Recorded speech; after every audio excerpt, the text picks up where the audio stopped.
Hey guys, welcome to Red 50. Today we're going to talk about should you upgrade your S550 Mustang to the S650 Mustang. As you guys know, this is my 2019 Mustang GT I've owned for almost 6 years now, and my buddy has got his 2024 Mustang GT he's had for 2 years, about 30,000 miles on it. I've been daily driving this car, so I've got a lot of experience with the S550. But today we're going to talk about the S650 Mustang. Is it worth upgrading if you own an S550 Mustang? Things to kind of keep in mind in terms of the exterior, interior, and the performance of both of these cars. Now I really want to talk about the exterior on both cars, the S650 and the S550. We're going to talk about the performance. We're going to talk about the 10-speed transmission because there's been a couple issues with it.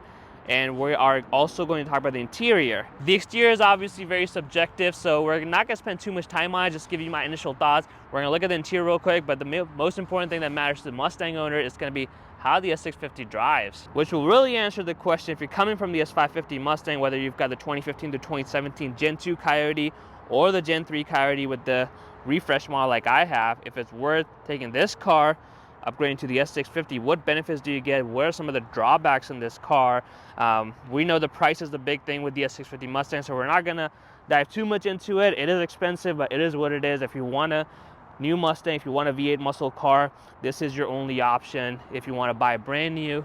So you're gonna have to pay a little bit more to really get the S650 Mustang or any V8 muscle car because there are no options left. So we're not going to discuss too much on pricing. We've covered that on my channel a lot, but I want to talk about the exterior, with the interior, and most importantly, how these cars drive on the road.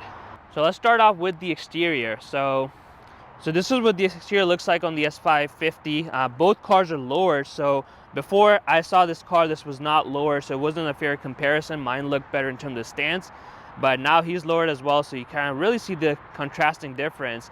We got red and blue. So in terms of looks, again, like I said, looks are very subjective.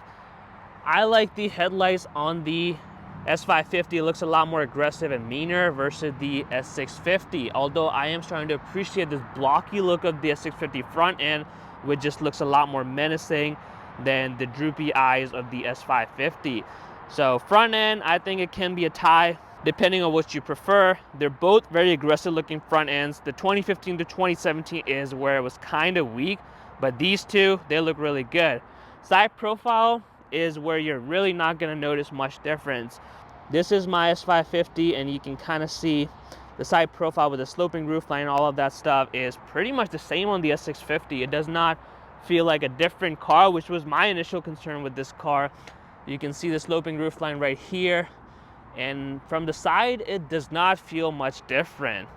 So if you're, especially when you got both cars lowered, the stance looks much nicer. But coming to the rear is where there is a couple of differences I want to point out real quick. So you can see this is the S650. It's a little bit more angular, taillight's a little bit smaller. We don't have the blacked out look anymore versus mine. You've got the blacked out look with the deck lid panel, which I honestly actually like. And other than that, I like the taillights on mine versus the S650, but I do like that the S650 a little bit more angular. It looks a little bit more aggressive than the S550. But yeah, let's take a look at the interior of the S650, and I feel like that's probably the most controversial part of owning an S650 Mustang is these screens. And if I'm being really honest, I think I prefer the S650 interior a lot more. I know the technology and everything, people kind of don't like it, but having all this tech in the Mustang is really good.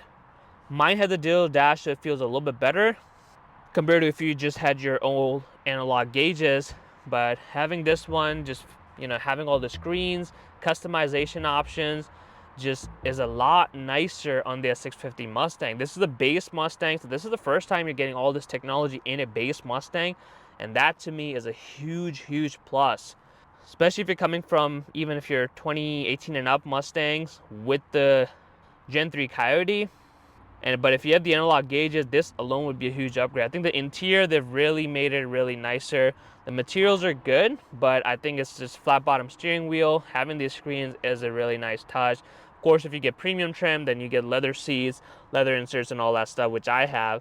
But I think it's a good place to be for a base Mustang where you have that good bit of customization and, you know, more technology in a Mustang that you typically wouldn't see.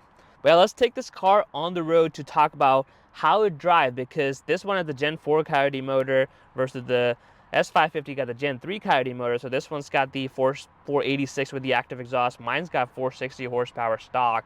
So I'm interested to see how it drives and how the 10-speed transmission feels, because Ford made some revisions on these 10-speed transmissions for the Gen 4 Coyote. So let's go ahead and take it out on the road to see how this car drives. Alright, so we have the 2024 Mustang GT out on the road, and this one has the 486 horsepower. It is equipped with the active exhaust. So I want to compare how the power feels compared to my S550 Mustang, which is tuned up. So even though it does make 460 horsepower stock, with the tune, I want to say I'm probably very close to it, if not the exact same horsepower as this 2024 Mustang GT. And the other thing I would really want to test it out is going to be the 10-speed transmission, because the 2018 model year was the first year of the S550 Mustangs with the 10-speed transmission, and then made some revisions, but I've owned mine for almost 6 years and I've had some issues with it. So I want to see Ford improve the tuning, and that alone could be a big determining factor in terms of upgrading to the S650 Mustang. So let's go ahead and give my thoughts in terms of, I've been driving this car for a little bit, and I want to say the power difference is more or less the same. I really cannot tell the difference between the 2024 Mustang GT with the active exhaust compared to mine, and that is probably because my Mustang is tuned up. So I think if you went against a stock Mustang, I have raced this Mustang when I was tuned and he was stock with just the X-Pipe, and I was able to get him without a problem. It was a very close race, of course, because they're very evenly matched, but I was able to still get him.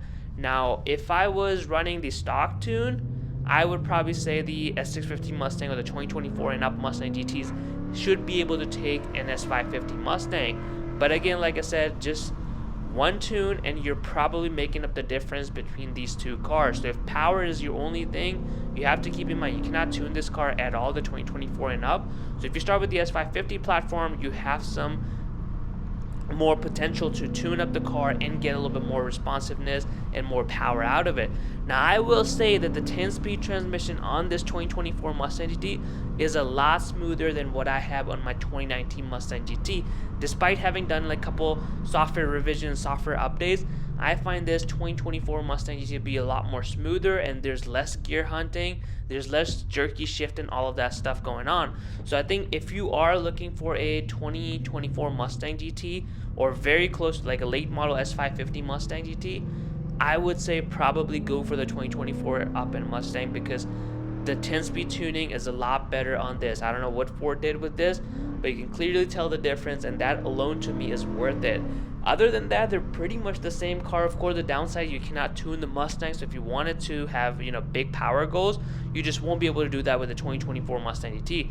So it really comes down to the price point that you're shopping around. If they're close enough, I would say go for the 2024 Mustang. But if you want to save some money and get, a early 2019 Mustang GT, 2020 Mustang GT, you will definitely save a lot more money, and you can tune the car. So if you have some big power goals in mind, you can also do that. So I hope you enjoyed today's video, a comparison from an owner's perspective of a 2019 Mustang GT and having driven this 2024 Mustang GT with some mods and also stock as well.